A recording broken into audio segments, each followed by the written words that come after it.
Ну все. Ты неправильно делаешь. Нельзя это так играть. Мам, Камила. скажи Камила. Мам, Все он правильно делает. играет. И что ты вообще здесь играешь? Заготовь обед.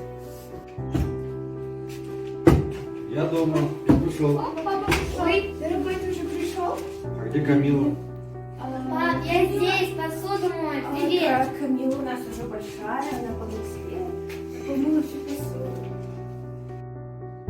Дайте, пожалуйста, поиграть на телефоне. На, дочка. Идем, Лера.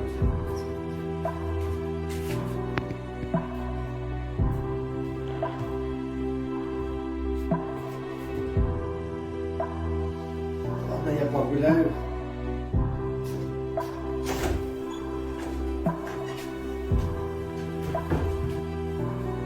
А ты что сидишь? Давай сюда телефон. Иди вон, полы помой. Сынок, иди сюда. Мама. Держи телефон. Сынок, Спасибо. поиграй.